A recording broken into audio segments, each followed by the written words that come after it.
Terminó la reunión del gobierno con organizaciones sociales después de 4 horas. No supe si van a asaltar o no van a asaltar el Hipermaxi, porque para eso no hay que disfrazarse de dirigente social. Para eso hay que ser un ladrón nomás, no necesitan otra cosa. Yo celebro que están en cuarto intermedio en este momento para hacer un documento conjunto. Están pidiendo que se reconduzca el trabajo técnico, si hay posibilidades de adelantarlo. Magnífico, dijo Borda. Eso sí, condicionó a que se haga desde una revisión técnica. Sugiero, señores, con el respeto que se merecen, que Borda revise. Debe tener, es técnico en petróleo. Entonces puede, como aquí son todólogos, Borda puede revisar. Estoy seguro que lo haría muy bien. ¿Ah? Porque él sabe trabajar con Che. ¿Ah? Trabajar para todo lo, porque se sube en su chufi. ¿Ah? ¿Ah? En fin, ponerlo a Vicente Cuellar, rector de la universidad. El gobierno no tiene propuesta técnica. Dale. ¿Cuándo van a presentar ellos su propuesta técnica? No tienen propuesta técnica. Yo escuchaba atentamente la intervención de la señora viceministra y se refería al acta que firmamos el 15 de agosto aquí en Santa Cruz. La reunión de las 10 horas. Así es. Y en el punto 1, mire lo que dice. El INE realizó la presentación del nuevo cronograma a todas las instituciones presentes. Textual, dice cronograma, no ha presentado su propuesta técnica con la sustentación técnica y además el porcentaje de avance de esas 700 actividades. En resumen, miren, y el pueblo boliviano debe conocer cuál es la información que nos ha enviado el Instituto Nacional de Estadística. Esta es toda la información que nos enviaron. Miren, primer hoja, carátula. Segunda hoja, otra carátula. Tercera hoja, otra carátula. ¿Correcto? Aquí nos hacen más o menos un organigrama donde nos dice que primero estaba para el 2022, después para el 2024. Después nos dicen de dónde estaban sacando el dinero para financiar el censo. Es decir, no tienen propuesta. Debiera preocuparse el viceministro que quiere traer al Papa. No, con Borda es suficiente. Pero quiere traer al Papa al pedo. No tienen propuesta. Siéntense, traigan un facilitador que le entienda a demografía, que le entienda a esas cosas, y ya está. Lo hemos explicado claramente. Ponelo a don Gustavo Pedraza, que de negociaciones de estas cosas sabe un montón, y de política también. Dale. ¿Cómo se ve estos intentos de avance en unas unas reuniones que ya se han dado y una informal del día de ayer? Bueno, por lo que está pasando hoy día, este conflicto está escalando, ¿no? La violencia que hay hoy día en las calles, al menos la que están provocando los militantes del MAS, ¿no? Lo que ha pasado en Zaguapac, lo que está pasando en el Segundo Anillo y Les Santos Dumont, eso lo que hace es generar mayor tensión y más violencia. Yo creo que la más grande irresponsabilidad que un gobierno puede cometer es mandar civiles, ¿no?, de su partido, es decir, que lo apoyan, a enfrentarse. Eso es lo que está pasando en Santa Cruz. Y si el partido de gobierno, si el MAS, lo que quiere es crecer en Santa Cruz, tiene que hacer lo contrario, porque con esto va a ser peor. Es decir, le va a ir mal al gobierno, le va a ir mal al presidente, porque lo que están haciendo sus militantes es justamente para que la gente los rechace más. Yo creo que eso sí que es muy peligroso. Cuando la violencia hace que escale un conflicto, viene la crisis y hay más violencia.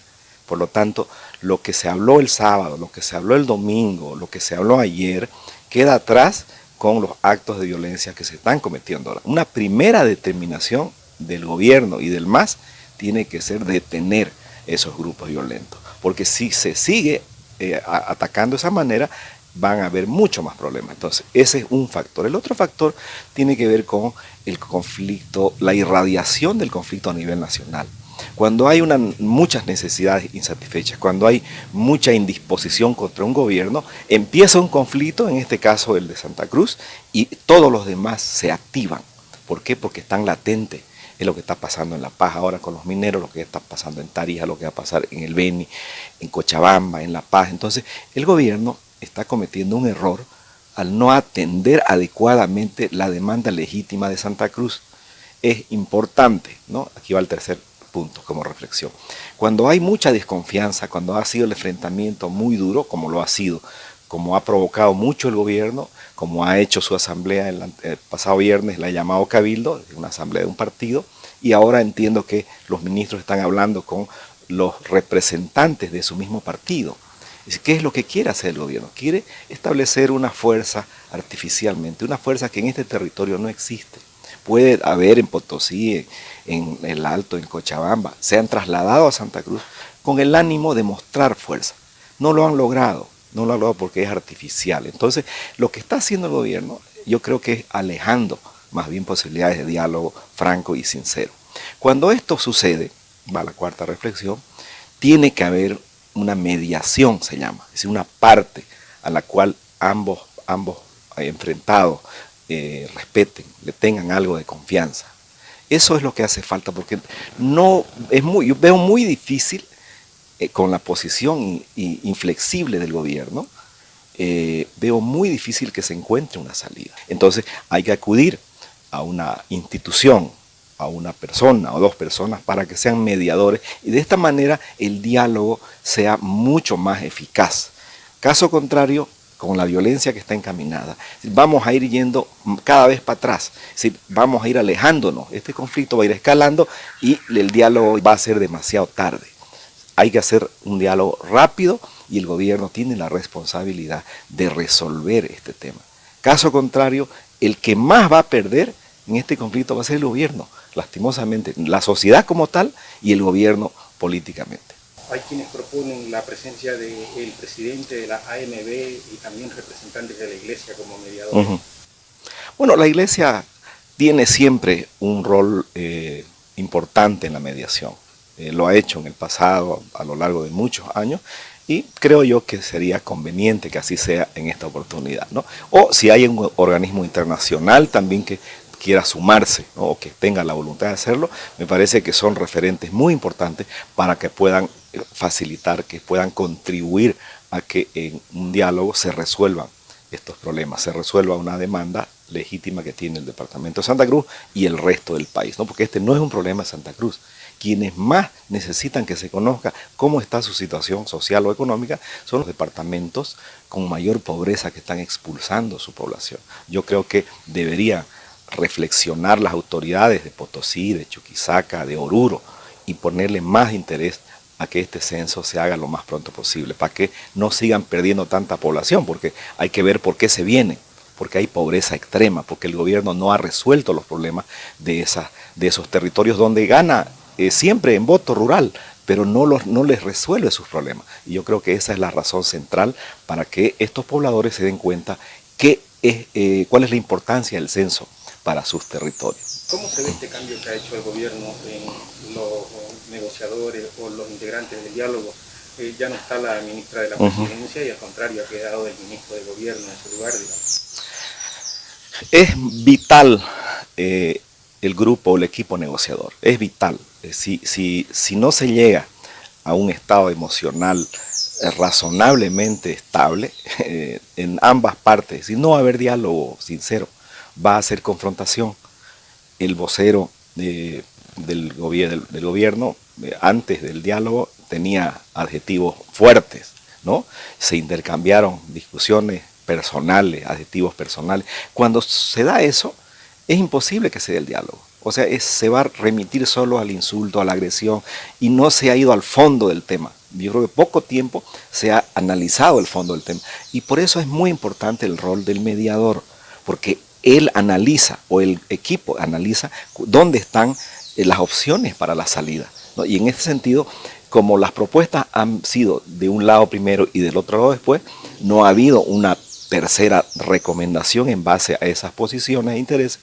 Es necesario, es muy importante en este punto de que se incorpore una mediación, porque la brecha es muy grande entre una vereda y la otra vereda, y cada vez se está haciendo más ancha justamente por la violencia de estos grupos, que lo único que van a hacer es empeorar el conflicto, y lo único que le van a hacer al presidente es hacerlo quedar peor de lo que está ahora en Santa Cruz, ¿no? Naciones Unidas ha dado 11 puntos de recomendación, entre una de ellas que ambos cedan posiciones. Es lo que corresponde en cualquier proceso de negociación. Una cosita más faltó a esas recomendaciones, ¿no? Lo que se llama la legitimidad. O sea, tiene que ceder más el que tiene menos legitimidad en su posición, y en este caso es el gobierno. ¿Por qué? Porque ellos son los responsables de este problema. Si ellos hubieran hecho su trabajo, no hubiera habido este problema. Y segundo, la legitimidad del cabildo, que la Constitución política la establece. Esa es una legitimidad irrefutable. Entonces, esa legitimidad es fuerte. No se puede ir en contra o modificar lo que se ha dicho en el cabildo. Ese marco de legitimidad, de expresión democrática, popular, tiene que ser notado en este proceso.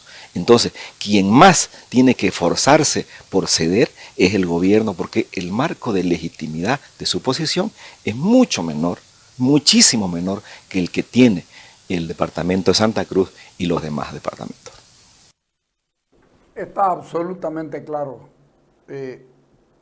Efectivamente, en Santa Cruz el movimiento al socialismo tiene una fuerza artificial.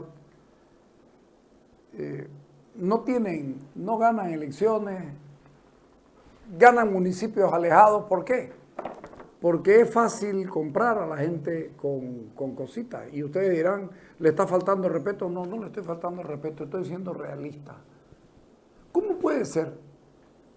¿Cómo puede ser que Dorado sea todavía el alcalde de San Ignacio de Velasco, de San Miguel de Velasco?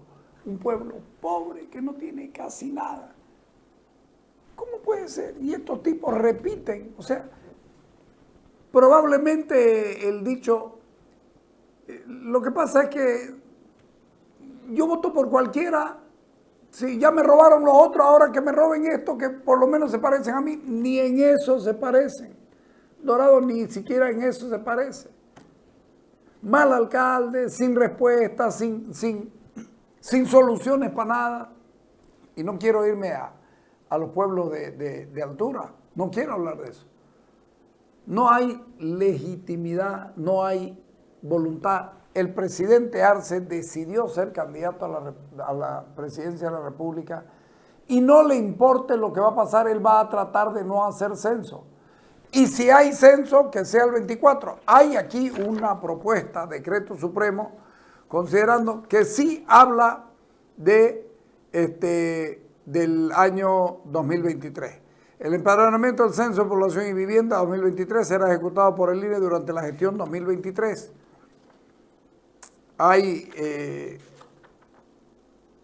Se abroga el decreto supremo número tanto, se adecúa en todo el contexto del decreto supremo 4546 de 21 de julio por Censo de Población y Vivienda 2023. Es decir, ya es un comienzo. Si lo sacan a los metiches, a los que no tienen nada que hacer ahí, y se sientan a debatir, porque, reitero, no te sirve de nada. No, podemos conversar durante un mes y en el próximo mes. No, tiene que ser en 72 horas máximo. No es tan difícil el asunto, no es tan difícil.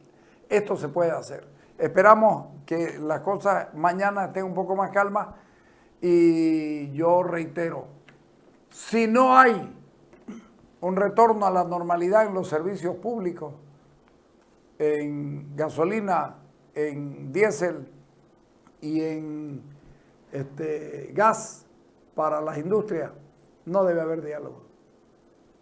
Lo que pasa es que los ven tranquilos y piensan que pueden jugar con Santa Cruz. Bueno, habrá que demostrarle que uno no es tan tranquilo. Vámonos al corte. No, vámonos y venimos mañana. Gracias.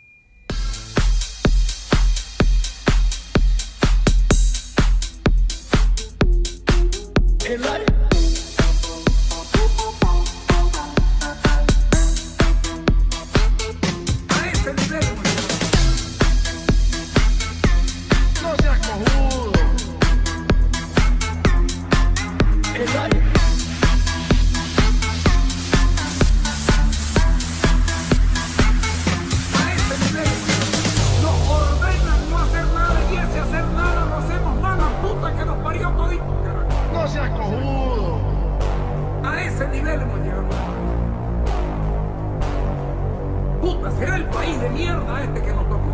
Nos ordenan no hacer nada y ese hacer nada lo hacemos mal, la puta que nos parió todito. No seas cojudo. A ese nivel,